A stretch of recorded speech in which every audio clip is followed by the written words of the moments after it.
हां हॅलो. परत आपल्याला अशा प्रकारचा एक प्रॉब्लेम दिलेला आहे. त्याच्यामध्ये काय दिलेलं आहे पहा, की आपल्याला स्पियर दिलेला आहे. स्पियरचं वेट दिलेलं आहे. आता डायरेक्टली लिहून राहिलो, प्रॉब्लेम नाही लिहून राहिलो. डब्ल्यू इज इक्वल टू दिलेला आहे 50 न्यूटन.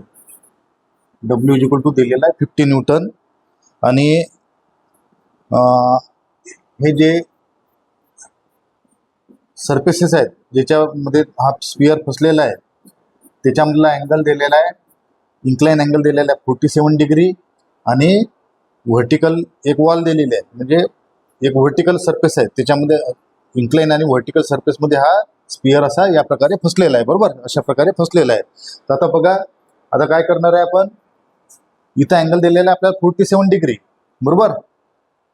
आता मी काय सांगितलं होतं मागच्या वेळेस, की हा जो डब्ल्यू असते, हा डब्ल्यू काय होत असतो आपला, हा डब्ल्यू आपला व्हर्टिकली डाऊनवर्ड ऍक्ट होत असतो. बरोबर, म्हणजे या सेंटर पॉईंटमधून बरोबर डाऊनवर्ड डायरेक्शनने एक लाईन काढून घ्यायची. तो म्हणजे आपला काय असतो, डब्ल्यू. तो काय असतो आपला डब्ल्यू. तर हा डब्ल्यू बरोबर किती दिलेला आहे आपल्याला, डब्ल्यू इज इक्वल टू दिलेला आहे 50 न्यूटन.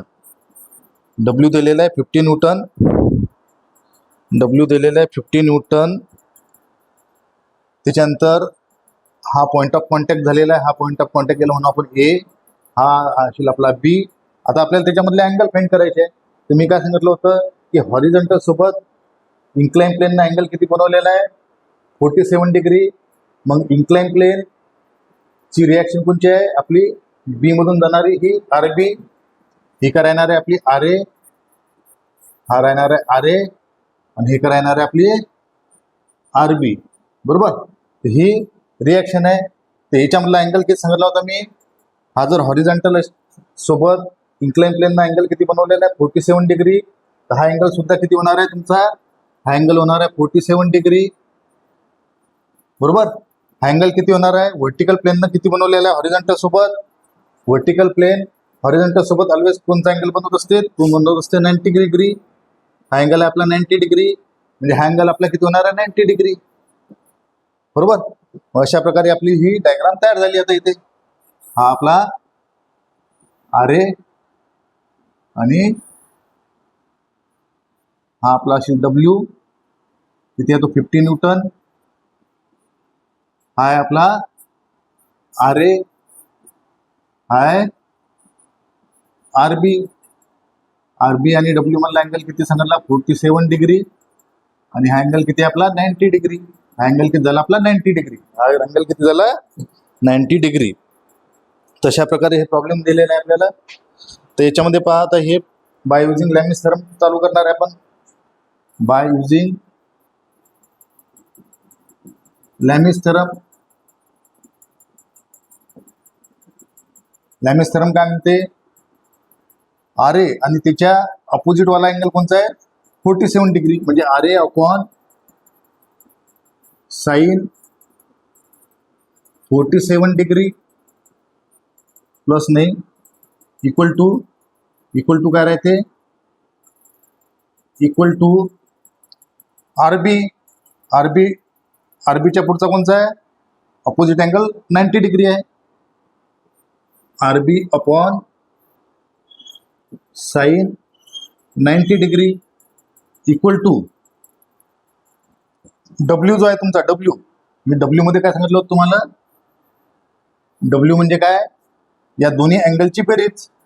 म्हणजे साइन डब्ल्यू म्हणजे मधातला जो फोर्स असेल त्यावेळेस काय करायची, हे जे दोन्ही अँगल आहेत त्या दोन्ही अँगलची बेरीज करून घ्यायची. Sign 90 degree plus 47 degree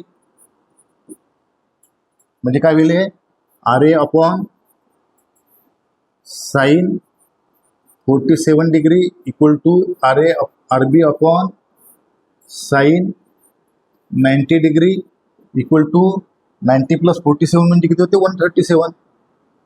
W म्हणजे किती आहे 50 न्यूटन दिलेलं आपल्याला, 50 अपॉन साइन 137 डिग्री. तशा प्रकारे हे प्रॉब्लेम आपण केलं. मग काय करणार आपण, देअरफॉर एक एक घेणार आहे आपण. R A upon sine 47 degree equal to काय म्हणून घेईल आपला, तो घेणार आहे आपण 50 अपॉन साइन 137 डिग्री. 137 डिग्री म्हणजे आर ए इक्वल टू काय होईल आपला, हा साईन 47 इकडे मल्टिप्लाइड करावा लागेल आपल्याला.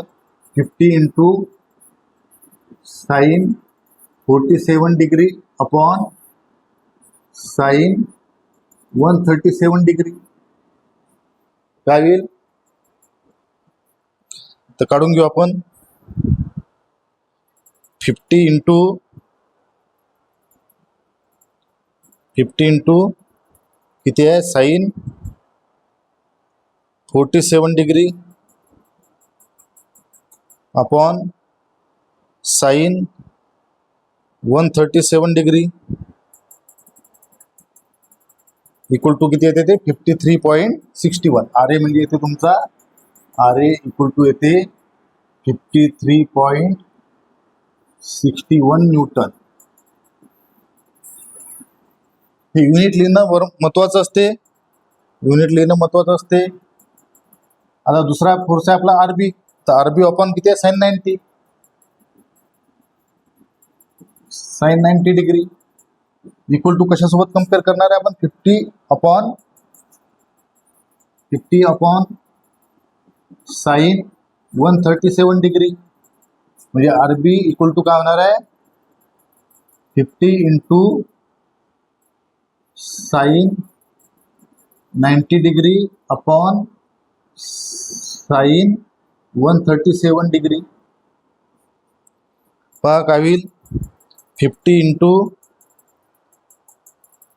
Into sine